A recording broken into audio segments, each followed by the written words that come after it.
I bet my life I'm a dice shaker. Electric lights on a skyscraper. It's up and down. Diceshaker Podcast. My name is Jordan Brown. I'm the host of the Diceshaker Podcast. With me, as always, the man behind the scenes, Tyler Hartley. Thank you, sir. Thank you, Jordan. Another week in the books. Some things to talk about.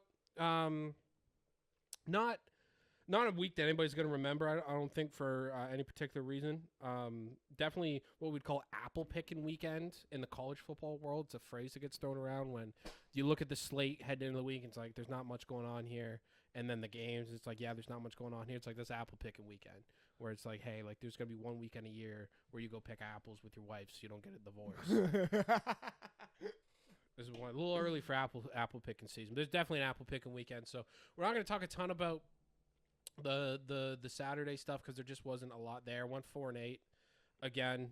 So college we're a little lost on. It is an interesting sort of thing that I did think about where I think college football this year, and obviously listen, I'm quick math, 7-16 the last 2 weekends. So grain of salt. College football right now to me feels harder to get a feel for this early in the season than ever before. And like, again, it could just be because I stink, but I think that there's some evidence to it. I think the variation from week to week from teams is pretty wild, both in terms of like performance and in terms of like scheme, like tempo, like things like that. Like the teams seem to be, and I'm not 100% sure. I think a lot of it has to do with the fact that it's a 12-team playoff now. And all these teams now care about is their conference schedule because that's really all that matters. If you win your conference, you get a top 4 seed. That's it. Well, okay.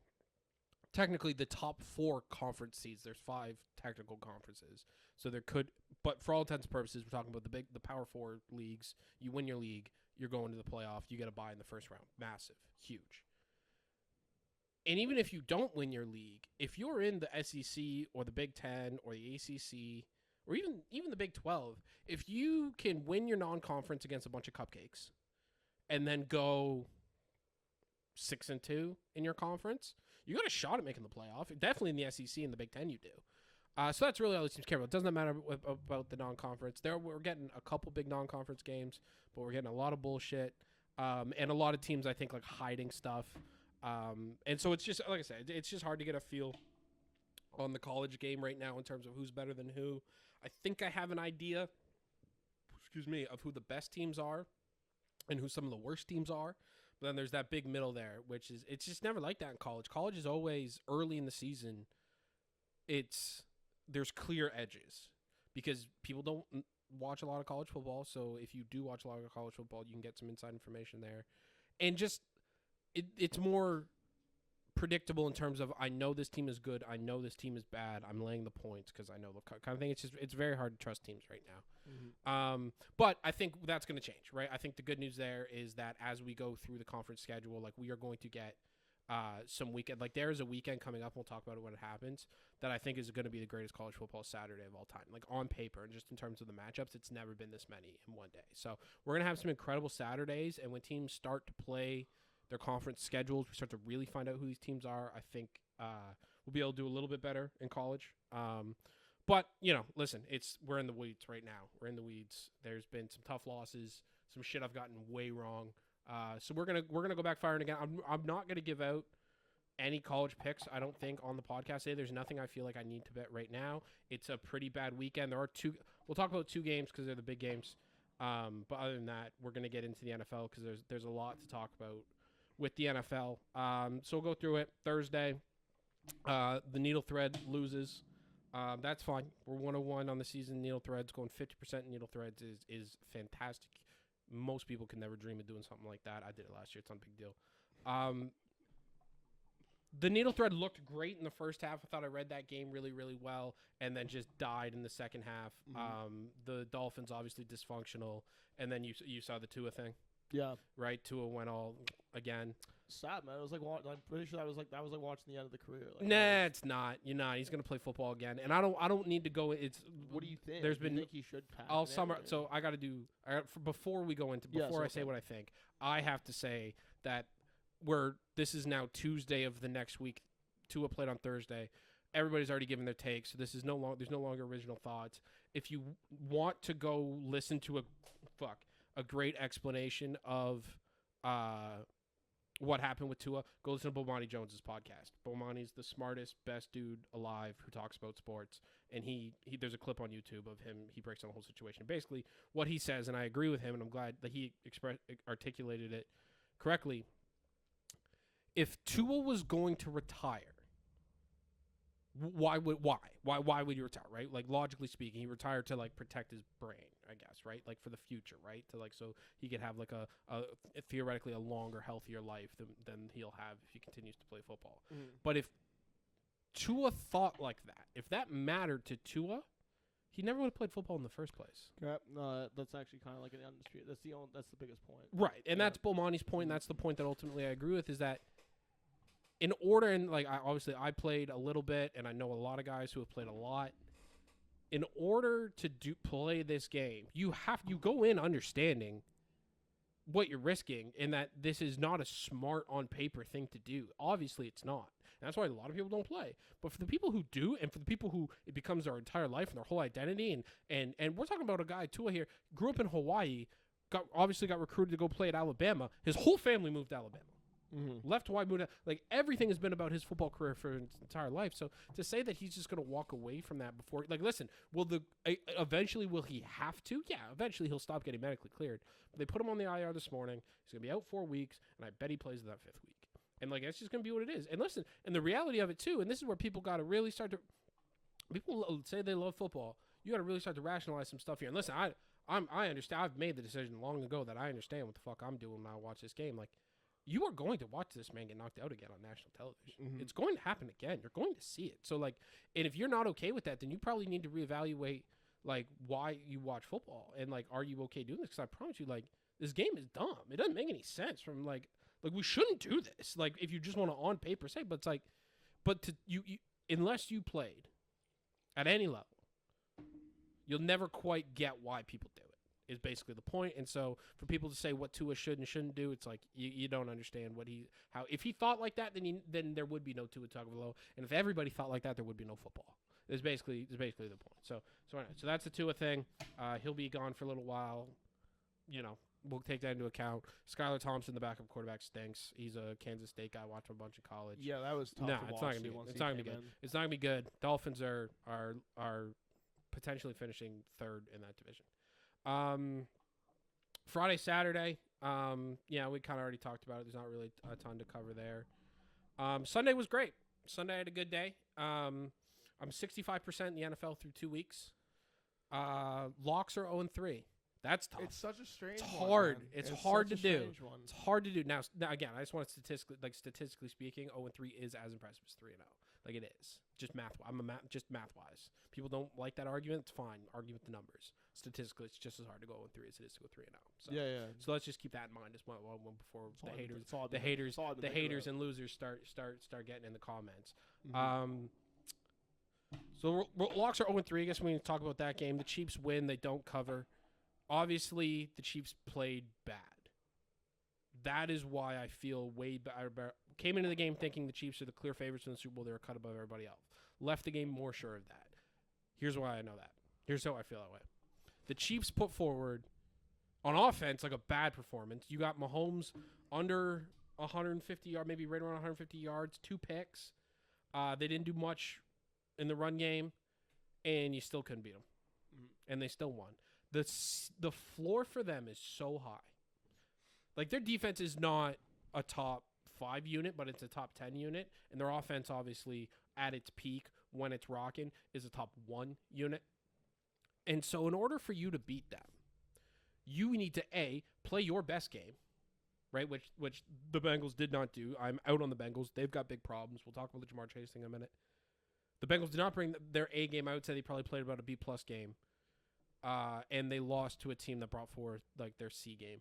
Like, in order for you to beat them, you have to bring your best game, and then you have to have both their offense and their defense play bad. And that's so unlikely to happen. So the Chiefs are a absolute juggernaut. And whether, like, the regular season, like, they'll lose some games just like that. They should have lost probably just because they don't feel like showing up, you know? But this team they're going to cakewalk to 12, 13 wins probably a 1 seed if they feel like getting it. And then I think there's nothing I've seen out of any team, NFC or AFC, that makes me think anybody's really close to them. The Niners are the closest when they're healthy. They're not healthy. Mm-hmm. And even then, I mean, as we saw, like, they just have such a talent gap at quarterback that when it really comes down to it, it's like I'm still going to take the Chiefs. So I don't know, man. This feels very Patriotsy. Feels very, 2018-ish maybe. The year they beat where it's like, yeah, no, like, hey, it's going to be fun to talk about this season and like, hey, what about this team? What about that team? But like, we know who's going to win this. And so it just feels kind of preordained right now for the Chiefs, and I'm gonna keep rocking with them. I don't think the public is totally respecting them the way they should be, which sounds crazy because it's the Chiefs. But now they get a lot of like public hate now. Actually, people kind of are out on the Chiefs just because like Mahomes is annoying and Kelsey and Swift and like they're fucking everybody's kind of sick of these fucking people. Yeah. Chiefs fans are kind of assholes too. Like they're like because they're like one of like the old franchises, so they kind of like they got that Packers thing to them where it's like, oh, we're real fans here. It's like, shut the fuck up. Like, what does that matter? Like, there are Cowboys fans that'll kill themselves to win a Super Bowl. Like, they're not real fans. Like, what are you talking about? Anyway, so the Heat's come back a little bit on the Chiefs, and so I think that the lines just aren't there yet. So we're gonna continue to ride the Chiefs. The line in the sand bets are 2-0. I tried to tell you people. I tried to say that the Baker disrespect was out of hand early. I tried to tell you guys who he was, who he's always been. Didn't want to listen. That's fine. We're gonna give him 7. It moved to 7.5 on Sunday. I know. It moved. I got the hook, you dumb fucks. Goes and he wins. Outplayed Goff. Very clearly the better quarterback in that game. Not close. Beating dudes with his legs. Did you see the dead leg he gave that dude? That's the haters were sick about that. So Baker's played great. The Bucks won. The line in the sand bets are 2-0. We will continue to fight against disrespect, both in the name of Baker Mayfield, in the name of gambling in general. Like I haven't seen a 50-point line in a couple of weeks. Wonder what that's about. Wonder why we're not hanging those anymore. It's because of the they learned the fucking hard way. They learned the hard way that you can't give me 50.5. You went up against Coach, dude. Yeah, listen. So again, the line stand at 2-0, so that's great. Love Baker, love the Bucks. 4:00 slate. We talked about the Chiefs already. I've placed a future. Okay. I've placed a future. Kyler Murray, MVP, plus 3,500. I don't know if you watched the Cardinals the last 2 weeks, but my boy is back. Now, we want to talk specific. The Kyler thing is interesting, right? Because so Kyler played at Oklahoma as well. Obviously, I'm wearing the Oklahoma thing. We're going to talk about the Oklahoma game in a little bit. So I love Oklahoma. That's why I love Baker Mayfield. It's also why I love Kyler Murray. They're right there. They're 1 and 2 for me. Baker means a little more to me just because of like what he did for us at that program in terms of like, the trash talk and all that stuff. But Kyler was an exceptional quarterback at Oklahoma. I love that boy to death. And the disrespect he's seen since he entered the league is like, it's not quite Baker levels, but it's getting there. It's pretty close. I see the meme. You think I don't see all those memes of him? We make him a little small, make him run. Dude, I see that. When he was injured, that's kind of why it went away, right? Like otherwise, yeah. Well, also Cliff Kingsbury. Also Cliff Kingsbury, the biggest con man, scam artist of all time in football. I love a good Cliff Kingsbury. Cliff. Well, listen, we don't have to do the whole Cliff thing here, but like, when Jane Daniels is finding out quick about Cliff, he's calling plays over there in Washington. Nobody, and listen, we do respect the scammers and the con artists. We've said that for a long time. Those are our guys. We respect those guys. But Cliff is not that type of guy where people act like Cliff is like an offensive genius. This is, I think, the thing that always bothered me. Like, nobody thinks Deion Sanders is a genius, right? That's what they're saying. They're just saying, like, oh, he's cool. People try to tell me that Cliff Kingsbury is like the second coming of Mike Leach, and he's not. He's never been. He's never won in. He had Patrick Mahomes at Texas Tech. Couldn't go 500. Jesus. Oh, that's hard to do. Then he gets Kyler. So Kyler Murray was the best player in high school. He is wildly considered to be the greatest quarterback in the history of Texas high school football. Some names you've heard of. on that list of guys who have played Texas high school football. Guy like Andrew Luck, guy like Matt Stafford. Mm-hmm. Heard of these guys? Yeah, These guys are from Texas. Who's another one? Robert Griffin. Like all these guys. Like Texas is like it's the best state for high school football. So he's the best in the history of Texas. Goes to university. Number 1, drafted 9th overall to play baseball. It's like, maybe we'll see. I gotta go win the Heisman. Goes to Oklahoma, wins the Heisman. 5'8", running around, best player in college football. Then he gets to the pros, and so the guy's been the best player in high school. He was the best player in college, and then get to the pros, and people think he sucks now. Does that make any sense? Does that make any sense that he would just suck now? You know, it's just an old head thing though, where it's like, oh, he's too small. Right. Oh, he's too small. Yeah, he's too small. I need people to go watch that. I need the highlight that's going around from this last Rams game. I don't know if you saw it, but if you haven't seen it, you gotta see it. That the third touchdown, where he does something on that play that literally nobody else in the world can do. Like athletically, he is on a different level, even from like Lamar. And it's because of it. It's down where his size actually becomes an advantage. His short area quickness is so different. Insane, dude. He can move. He makes 3 Rams players miss in a 3-yard by 3-yard box. Makes 3 of them miss, then gets outside the pocket, then throws a dime on the run, and while it's in the air, does the Steph Curry, turns around and puts his hand up because he knows it's money. Oh, I did miss this play. This is great. It's going everywhere. It's everywhere online. That was the play. I saw that play. He balled out week 1. He was balling week 2. People were talking about, oh, Marvin Harrison's here. I'm like, boys, he's getting dimed up left and right. Like, yeah, he better score these fucking touchdowns. My boy's out here dealing. When he did that, when Kyler threw that ball, turned around, and knew it was good, I knew my guy is back. The best player of his generation. Just stats, just numbers. The best player of his generation is back. He has a real coach. He has a real offense. It's plus 3,500. He's going to play like 9 games in primetime the rest of the year. They're always in that 4 o'clock window that everybody watches. They got Sunday night game. The Niners are hurt. The Seahawks stink. The Rams stink. They might fuck around and win that division. Yeah. They win the division. He's going to have insane numbers. As long as he stays healthy, I'm at the very least going to put myself in Hedgeville, where I'm going to have either Kyler Murray's going to be like 1 or 2 to win the MVP, and I'll just also take the other guy, and then now I'm guaranteed money. You know what I'm saying? So I think it's one of my best futures. I'm very excited about it. Now, my guy has to stay healthy. He must stay healthy, and and listen, nobody wants him to stay healthy more than me right now. Like I do everything I can to. I'm not a religious guy, and if I was, I don't think I'd have a lot of favor with the big man. To be honest with you, I don't think he'd really care about what I wanted, necessarily, because I haven't really done a whole lot on like helping people. Yep. But if he were to do something, I would definitely ask him like, please keep Kyler healthy from now through January. Because I love him to death. It's so sick that he's back playing well. I'm on him. I'm like I said, I'm riding with him all year. I'm excited to have the future. I think it's a great bet. Plus 3,500. You don't know, it's massive, man. Crazy. What is Mahomes right now? Like, did you look at plus that? like 500? Yeah, okay. Guys ahead, like Baker has better odds than Kyler. Wow. Yeah, but Baker's plus 3,000. I thought about that too, but I don't. That's anti-Baker ethos. He wouldn't want me to bet on him to win MVP because number one, he's not an awards guy. He's not. He won a little award called the Heisman Trophy, but like they had to give it to him. He didn't even want it. He's like, guys, it's not about me. They're like, but you threw so many touchdowns, you have to have it. Whole thing. So he wouldn't want me to play his future, and also he thrives on being the underdog. We need Baker to be. We need Baker to be the underdog. We will continue to find people disrespecting Baker and to amplify that because that's what he would want. Kyler is the chosen one. He is the 5-star prospect. He is the best high school player, the best college player, and so he betting him to win MVP is he's like, yeah, obviously you should bet me. He thinks Kyler Murray does not understand why he's plus 3,500. I promise you that.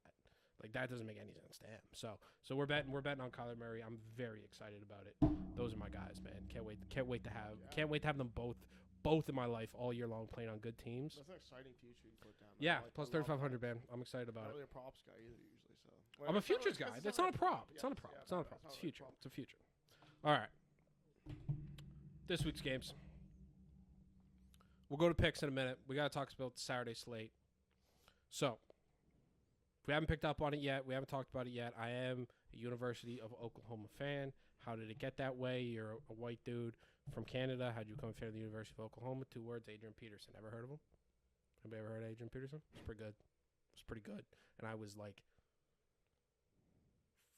12, 13 years old when he got to Oklahoma. I couldn't tell me he wasn't the greatest player he'd ever played.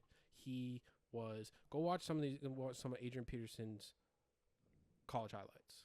18 years old, grown man, dark visor, still the black visor, running people the fuck over. Couldn't tell me he wasn't the best player alive. That's why I became an Oklahoma fan. I love Adrian Peterson to death. I will always love Adrian Peterson. I don't care what he did to his kids. Oh, he doesn't either. So he's like, yeah, exactly. He's like, he hits his kids. And I'm like, all right, well, let's get Adrian's side of this. And he's like, well, it's what my dad did to me. And it's like, well, worked. I don't know. Seems like it might be the kid's fault. I didn't hear his side. All right. So, Oklahoma this weekend, big game.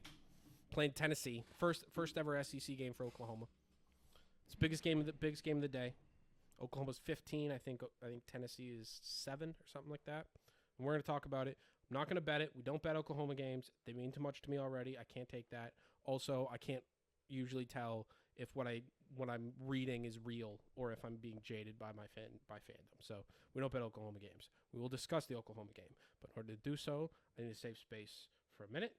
If you're a hater, loser, which there are many, or if you're a Tennessee fan for some reason, I need you to stop the podcast. I'll tell you when you guys can come back. I need to be a safe space right now as Oklahoma people and supporters only, because I need a safe space to talk about this. Do you think they're gone? I think they're probably gone by now. Guys, I think Tennessee might beat the shit out of Oklahoma.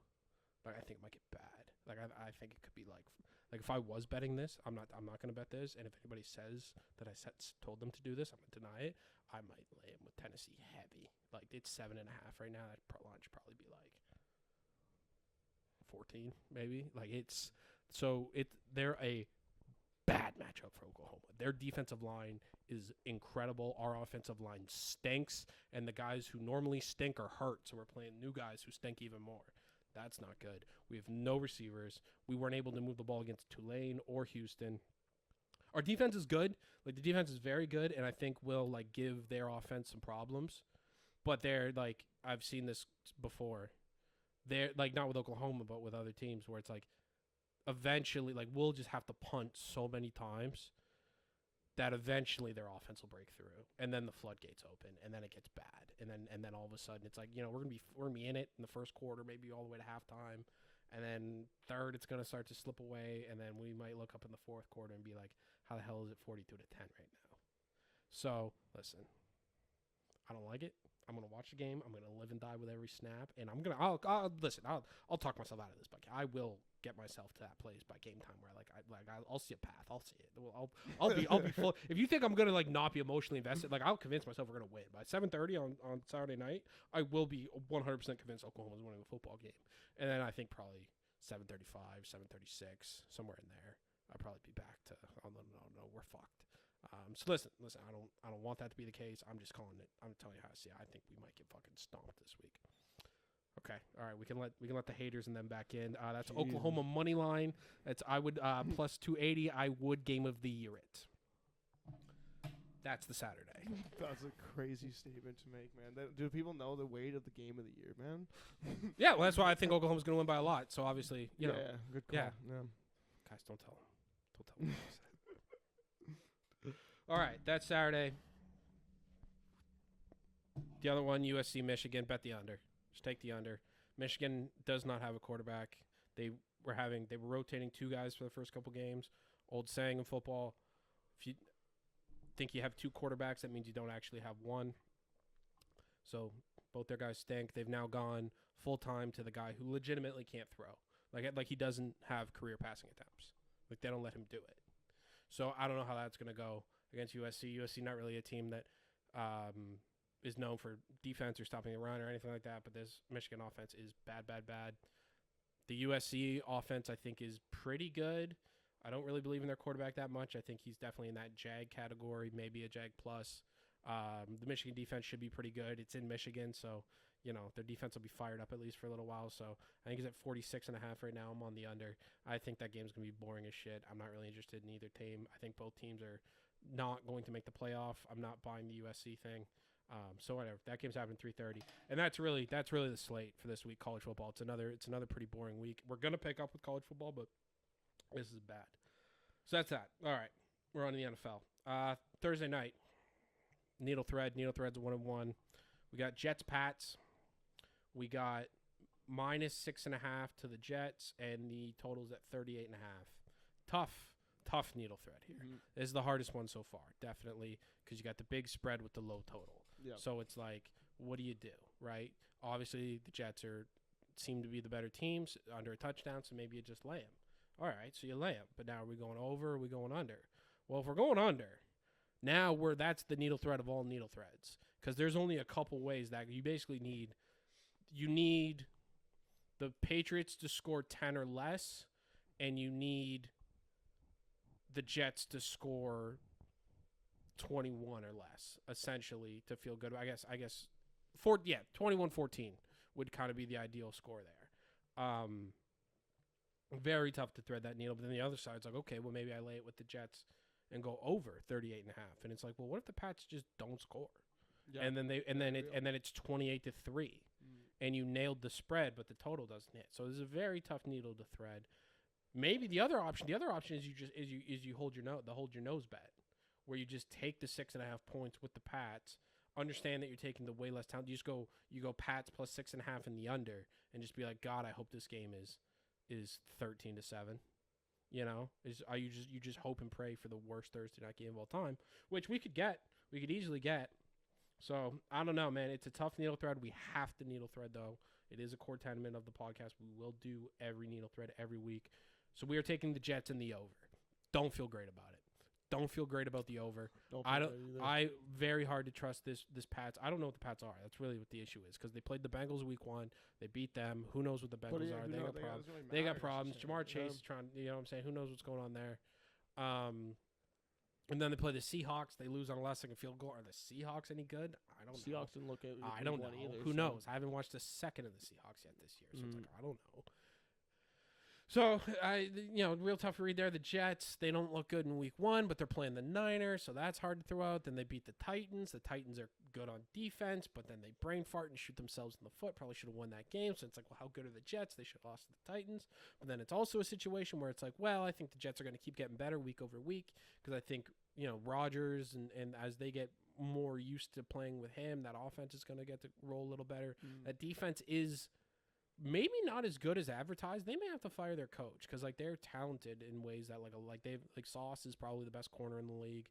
Quentin Williams is a monster. Quincy Williams is really good. CJ Mosley did get hurt in the last game, so that matters a little bit. But a lot of talent on the defense. I don't necessarily know if they've played like it this year. So I don't know. Just very hard for me to tell how this game's going to go. Real variable type of game. This could go a lot of different ways. So I'm on the Jets and the over. I think if we can get, all I'll need out of the Patriots is 14 points. If I can get 14 points out of the Patriots, I think I can get 27 out of the Jets. Maybe a defensive touchdown in there somewhere, I think. So anyway, don't feel good about it, but that's what it is. The next game I do feel good about.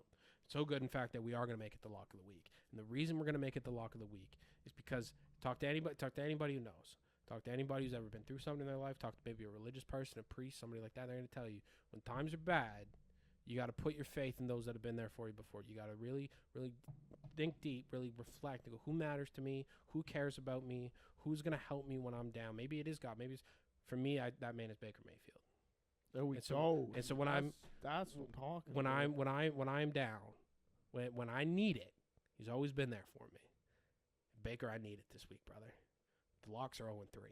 Can't have it. People are messaging me. I'm getting DMs. People celebrating every time the lock loses now. People saying fade the lock. Hashtag fade the lock. I don't think I saw the hashtag. I saw the hashtag. I need you, Baker.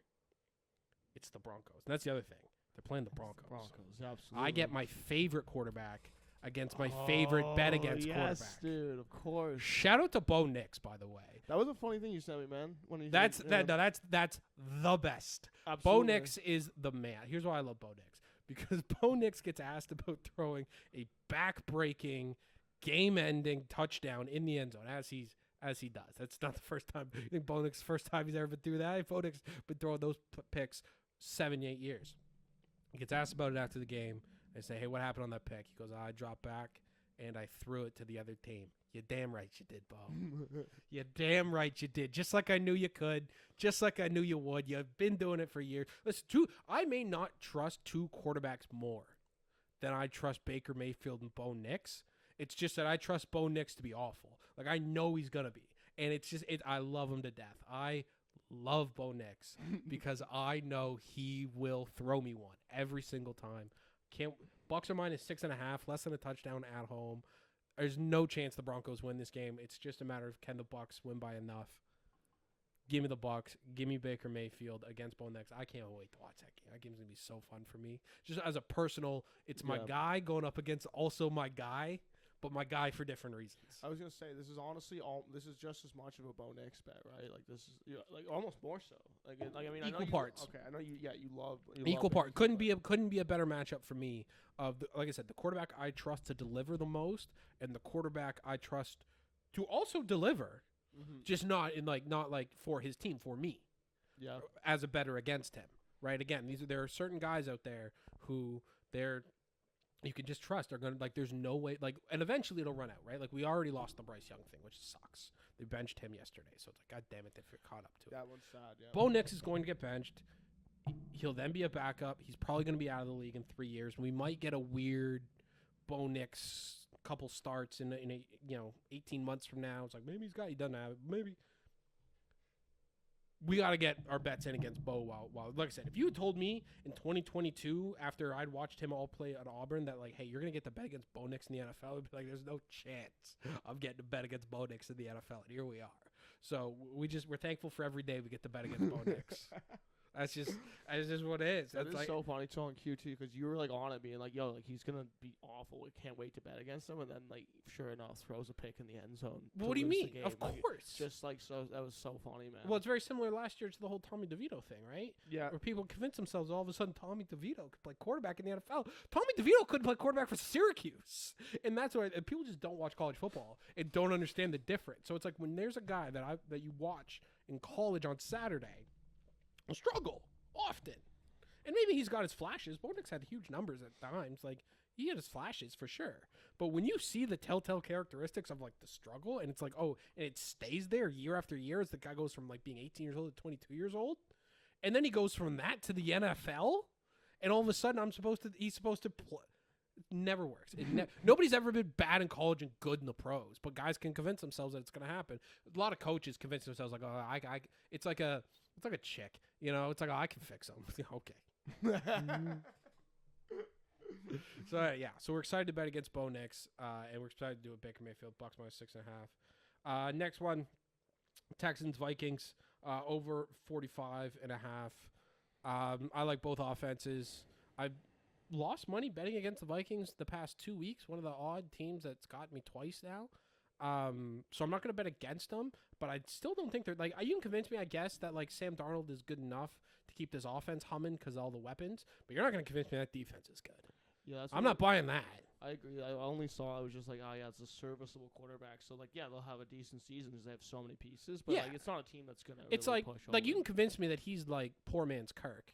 You know what I'm saying? Like, I could buy that. He's probably maybe a little bit more arm juice than Kirk had, but not quite the accuracy or, like, the discipline. But anyway, and then I think the Texans offense is obviously pretty good. The Bears got a decent defense, and they're still able to move the ball fairly well. I think as they go out through the course of the year, the Diggs, Dell, Nico Collins thing, it's almost like a basketball team when you've got that many good wide receivers of like, everybody's got to kind of figure their role out a little bit. Like, okay, we're going to run this play for this guy, and everybody's going to get their touches and so it takes a minute for that kind of stuff to come, especially a guy like Diggs, who, like, to continue the NBA analogy, is kind of like almost like like James Harden coming to the not that they're the Nets, but, like, you know what I'm saying, where it's like a guy who's like, the whole last offense was just about getting me the ball as often as possible, to now into a system where it's like, that's not what we're trying to do here, actually. And so that integration can take a little while, but I like what I've seen early on. So we're over 45.5 there. Saints, Eagles, under 49.5.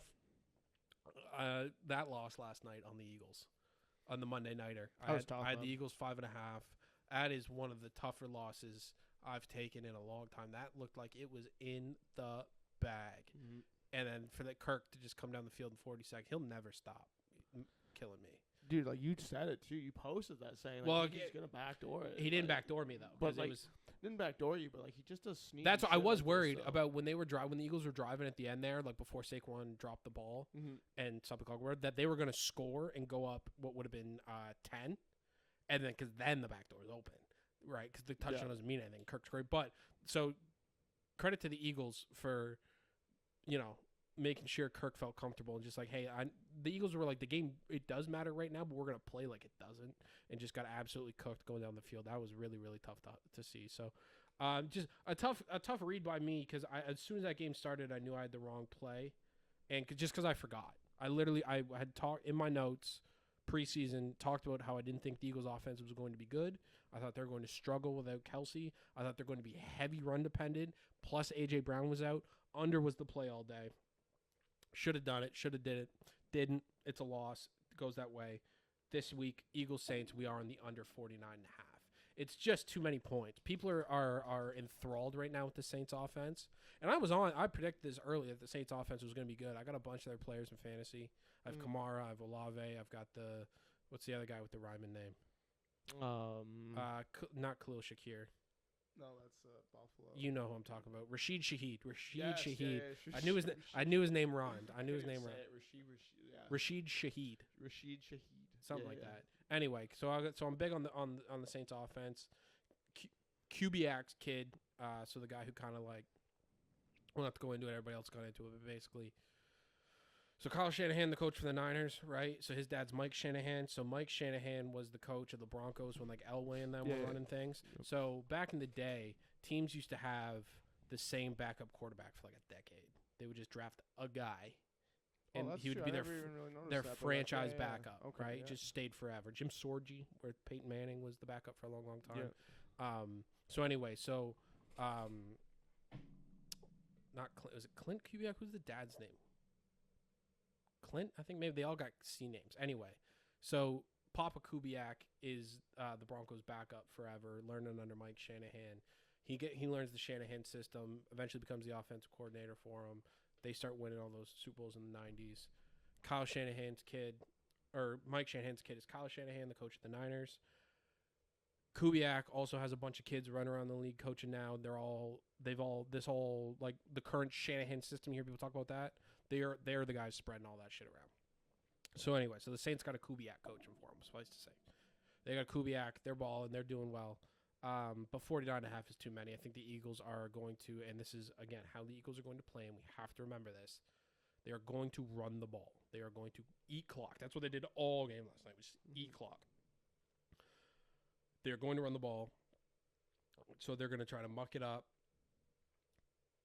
I was really scared about the Eagles' defensive line last night. Like, they just don't. They've got studs on that defensive line, like theoretic studs. Jalen Carter. Jordan Davis is good against the run, but he's like 380 pounds, so he can't really rush the passer that much. Nolan Smith at one time was the #1 high school player in the country. Jalen Carter was supposed to go top 3 in the draft before he drove away from a murder scene. Mm-hmm. Tough situation there. And then they've got Brandon Graham, who's fucking 38 years old, on the other edge. And it's like Brandon Graham is the best one out of these fucking guys. It's like, how is that possible? So I don't love that. I think the Eagles are susceptible on defense, but 49.5 is too much just for how the Eagles are going to muck that up at home. And after that loss, like, they cannot come out and play bad. They cannot come out and play bad. They will burn that stadium to the ground if the Eagles come out and play bad again. After what that just was, this team is ready. These fans are ready to bail on this team. Sirianni is on the hot seat now for sure. After how last year ended and then that shit last night. So that's it. Under 49.5. And then Cards Lions. Cards +3 at home. Again, different week, same team. Lions disrespected my boy again. That's fine. Not a problem. It's not have to. We're not even gonna line in the sand bet it, because like everybody's gonna find out by the end of this one. The Cardinals are for real. Kyler's back. The Lions aren't that good, and the Cardinals are getting 3 points at home. That's fine. I'll take them again. Cardinals +3. 3 points at home against the Lions. I don't know why people are so high on the Lions right now too. Like, they have very public team. Very, very public team. Everybody loves them. They're very clearly showing they're pretty susceptible in areas. Well, they're flawed, too, right? Like, Like, they're well, very flawed. they're flawed, right? Like we see it on Sunday. Like they're like you just get the bad Goff game. Yeah. Well, now you can't do shit on offense, right? Also, too, I think it's pretty easy to get a bad Goff game in the sense of like if the system's not working, it's not Everything has to be he's not perfect. going to do anything, right? Everything has to be perfect for him to be who he's supposed to be. I don't think their defense is that good. Obviously, the Ian Hutchinson thing is ridiculous. Like I thought he was going to kill Baker at some point during that game. He had 5 sacks, so that's a problem, no question about it. Like, but Kyler can obviously escape that. Way different. That better than, and I think this is like where we're going. Like I think Kyler and Marvin Harrison, we saw they're starting to figure it out a little bit. Wait till they start to really, and like the thing with Kyler is like he looks healthy. There were some absolute dimes thrown in that game. I'm gonna rock with it as long as he's catching points. I think we're gonna ride the Cardinals for a long time. So Cardinals +3. Yeah, I love that's my favorite bet of the week. I mean, I guess that's not your lock. No, the lock is Baker. Yeah, the lock is Baker. Were you close on Kyler being the lock though? Yeah, no, that would probably be the next one. And listen, if we go 0-4 in locks, if somehow Baker lets me down, we will look to Kyler to get us out of this. Yeah, absolutely. I think because those are my guys. Again, the future on Kyler +35.5, +3,500. So that's it. That's what I got for this week, man. Tyler, you got anything? Anything you want to talk about? No, not too much. The one thing I actually wanted to ask you, like, I don't know if this is just kind of like a buzz topic at this point or not, but that what is that tackle called? It was in the hip drop. Yeah, the hip drop tackle, man. Do you think this is actually a big deal right now? Are they blowing it up out of proportion? Like I know Collinsworth had said, like in the broadcast, like the numbers have been up on injuries. Collinsworth also just says some wild shit that doesn't make sense sometimes. So I didn't really look too much. Wanted to see what you thought. The hip drop. The hip drop is So we saw this obviously with like the head contact, the targeting stuff, where they got that out of the game for the most part. Horse collars a few years ago were taken out. That was a big one for people. Guys kind of not like reaching all the way in, but like kind of grabbing the back of the jersey and pulling back. And the hip drop is that same sort of thing, right? Where like you've got all your momentum going forward, and then it's that like sudden drop backwards, and that like guys just get rolled up and they blew it right. Mixon, I think, blew an ankle. He did, yeah. Well, that was the specific one. Yeah, one of the games. So hip drop. Crazy about. It's a tough one. It's tough to call. It's going to be tough to legislate out of the game. And the reason why it's going to be tougher than the other ones to legislate out of the game is because it's almost more of a reaction to, like, if you are behind a guy. And listen, a hip drop, you're only making a hip drop tackle, and this is a good argument against. You're only making a hip drop tackle if you're out of position, right? If you're getting a guy from behind or the side, and then his momentum's pulling him forward, and you are going to then drop all of your weight behind him to basically take his legs out from underneath him, and it's super dangerous, right? Yeah, exactly. So if you're in a good position, if you made a good play, then you don't need to hip drop, which is a fair argument. Problem is that football's not like perfect in so much that like on every single play, shit just starts going wrong all the time, and guys get out of position, shit happens. And if you're gonna tell a guy like, yo, your whole job, everything you do, the reason you have a nice house and you feed your kids and all that shit is because you get dudes on the ground. Like that's what you do.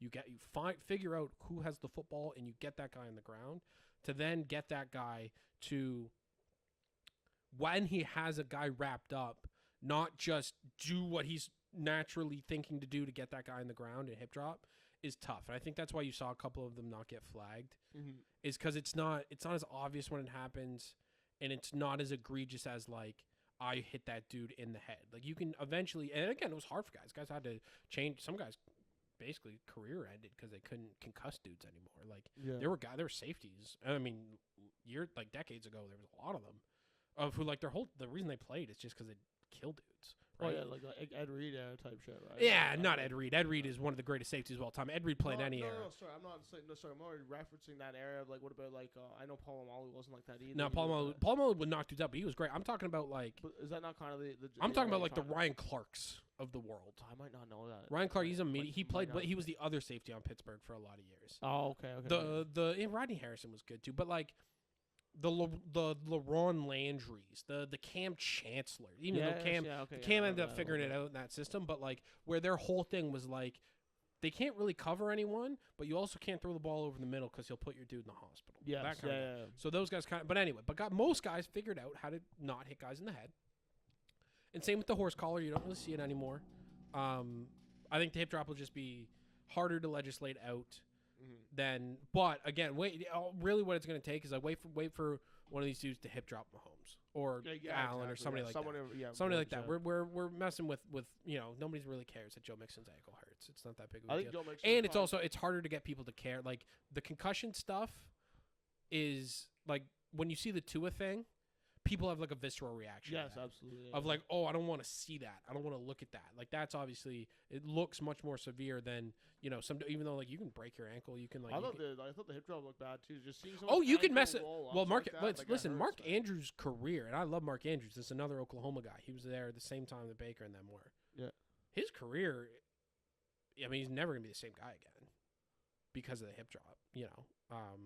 So like it can definitely have like massive impacts, and they'll probably get it out of the game eventually, but it's gonna be harder. It's gonna take longer. Yeah. Anything else?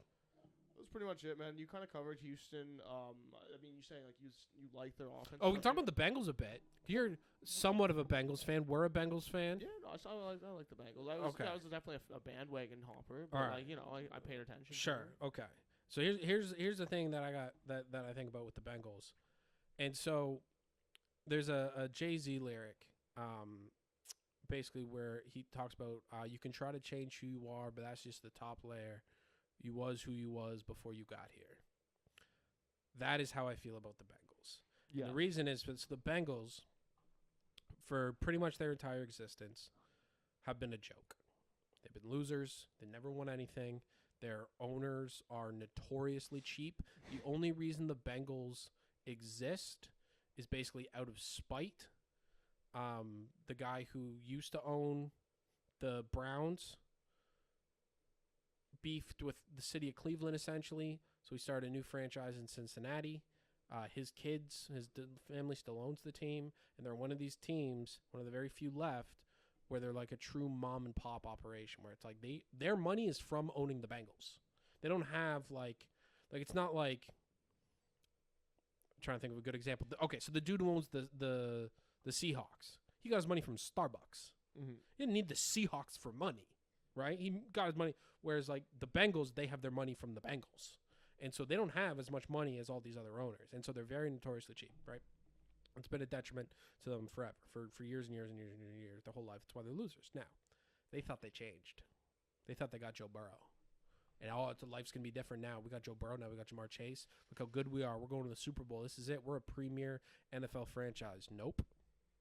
You was who you was before you got here. You can try to change who you are, but that is just the top layer. The Bengals are still the Bengals, and Joe Burrow's finding that out the hard way. He thought he had the power to change that, and you didn't, Joe. The Bengals are still the Bengals, and here's how I know the Bengals are still the Bengals, because they got Jamar Chase, who needs his money.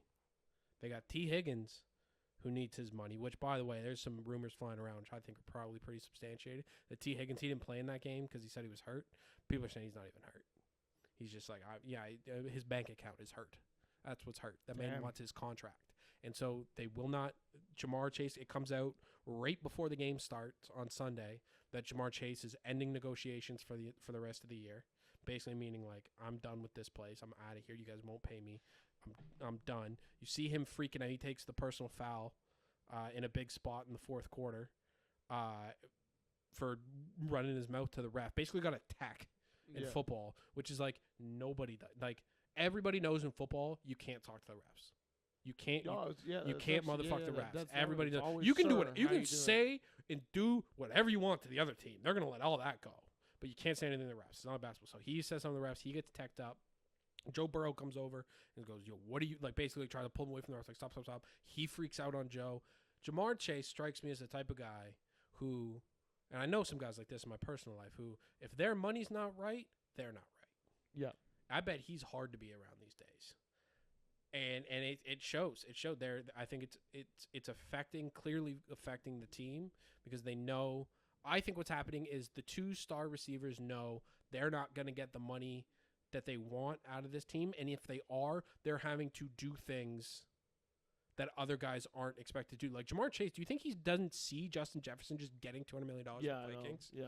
And then, like, they played on the same – Jamar Chase was on the same college team as Justin Jefferson and was considered to be the better player. Mm-hmm. And so people are asking, and that was the whole thing about like, oh, we heard you want to beat Justin by a penny. That's what told him. He said, if I'm gonna beat Justin, I'm gonna beat the shit out of Justin. It's not gonna be by a penny. Like that. Obviously, he's thinking about that sort of thing. Mm-hmm. And so for them to have to be it sucks playing for this organization where they're gonna make me jump through all these hoops and wait to get the money that everybody else is just getting. So I think that relationship, and listen, money. Obviously, I'm not saying they're not gonna sign a deal there. I'm just saying like I think. They're starting to realize that, oh, no, this is the Bengals, and they're always going to be the Bengals. And I think Joe Burrow is now realizing, oh, I might not be able to make it happen here long term because anytime we get something, like we're just not going to pay or we're going to not treat people in the right way to be a premier franchise. Like, say we want about like how the Patriots built their rosters around Tom Brady, or how right, like the Chiefs traded Tyreek Hill, but they're spending money on other places. The Patriots went out and got Darrelle Revis. Like they went out and paid for big time defensive guys, offensive linemen. They paid like crazy. The Chiefs went from one of the worst offensive lines in the league when they lost that Super Bowl to Tom Brady and the Bucs. They lost because their tackles sucked. They went out and they fixed that issue real damn quick. They might have the best offensive line of football. So, like, Burrow sees that and sees, like, that's what – look at the Eagles. Look at all the money they spent. Yeah. Look at all the players they're willing to pay for. I agree. I mean, what was it, like 2 years ago, like, since put in the media at least that they, like, that they were making strides, like improve their offensive line. Like, that was, like, a big focus they had. Sure. And then they come back the next year, though, it was still the same old shit. Right. Though, well, right? and that's part of it, too, right? But I think that's a good point just to what you're saying, sorry, I guess, is, like, it's kind of like it's so ingrained in the foundation. Like we are not winners. Yep. Like exactly. It's a loser franchise. It's hard to like really measure that because you can't inside someone's brain. But it's like the proof's in the pudding, kind of, when you just constantly see it like this. And I think, and like I said, so Joe Burrow shows up in 2019, and he's like, I'm going to change it. He's an Ohio guy. He knows the whole thing with the Bengals. He goes, I'm going to change it. An immediate success. Immediately, he's good. They're good. Super Bowl, right? Mm. All great. Oh my God, I did it. Of course I did it. I'm Joe Burrow. Of course this was going to be fun. And now slowly, started to see they've lost talent. Jesse Bates gone. Awuzie, the corner playing in Tennessee, now gone. They've lost some of their coaching staff. Brian Callahan, the offensive coordinator, he's coaching in Tennessee now. Like the talent drain there has just slowly started to trickle out. And he sees what they're not doing to retain the talent they have. And he's a smart guy. He might be putting it together. It's like, oh, this is like structural and bigger than me. And like in the DNA of these people. And again, it's like any other business. Like they're just owned by a guy. And so if he sucks, then the whole thing's just going to suck. Yeah. It's not like, right? Like if you work for a company and it's just owned by some guy, you are now 100% at the mercy of his decisions. Whereas, like, if you get a company like Amazon, it's like, yeah, okay, it's owned by a guy. But there's so many people involved here that, like, one guy's crazy decisions can't really impact anything that much. And that's not how it is with the Bengals. That's how it is at, like, big teams. The Bengals, a little mom-and-pop organization, it's just not. And so, anyway, so I think that realization might be setting in for the Bengals. They're 0-2. I don't know if they make the playoffs.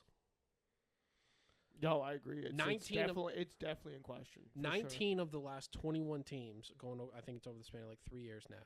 So 19 of the last 21 teams to go 0-2 have not made the playoffs.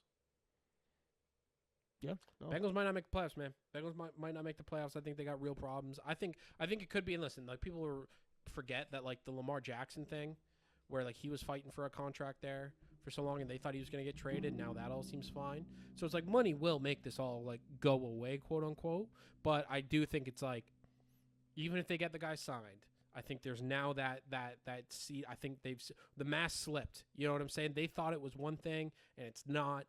You was who you was before you got here. The Bengals are always going to be the Bengals, and now that's kind of in the back of everybody's mind of like, hey, no matter what, like we're always still going to be the Bengals. Mm-hmm. That's tough. That's tough, man. When you're always going to be the Bengals, and I think also another team that's like that just down the road, team that's very very closely related to them, the Browns. $235 million for a quarterback. $230 million guarantee. The Browns always going to be the Browns, though. Yeah. Browns always going to be the Browns. And that's just, hey, man, that's just how it goes sometimes, man. Yeah. All right. That's it. That's the Diceshaker. We're out of here. We'll drop picks and stuff as we head into the weekend. We didn't give out too many this time. Rate, subscribe, like, all that bullshit. Thank you. Electric lights on a skyscraper. It's up and downs for